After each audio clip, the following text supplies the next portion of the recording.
Well, good evening, everyone. It's Pat here talking about exercise six. Really, where my heart went to first when I was looking at this exercise was music. I love music and really turned first to some old traditional hymns in terms of hymns of lament, which was easy for me. My father's favorite hymn is Abide with Me. My favorite hymn is It Is Well With My Soul. I view those both as hymns of lament.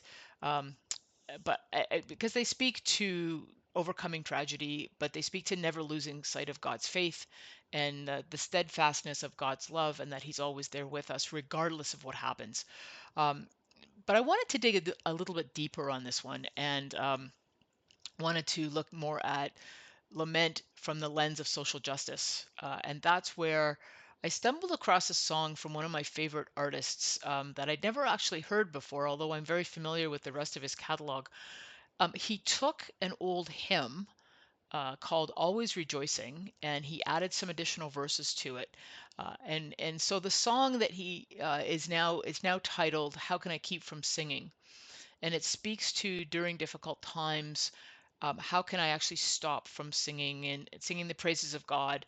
Um, that God is always there with me, and so regardless of what I'm going through, I always have God there with me. So it's a wonderful song. I'll do my best to attach the link into my chat. If you listen to the words, he's added some social justice elements to it in the form of oppression, in the form of friends of his that were in prison. And it really speaks to more of a social justice lament with those additions to that old classic hymn. So have a read of it. Have a listen to it. It really spoke to me. I also wanted to do a bit of digging into art because it was intriguing me to spend some time there. I think the movement that spoke to me most was Black Lives Matter. So I did a bit of research there and came across a painting that actually ended up on the front page of Time magazine. And it's a wonderful painting by Titus Kafar. And I've learned that I cannot say the title of it because this is now, I've tried a number of different times. So I'm going to let you read it in my chat because I cannot say the first title of it without messing it up. Um, but and I want to be respectful of the painting.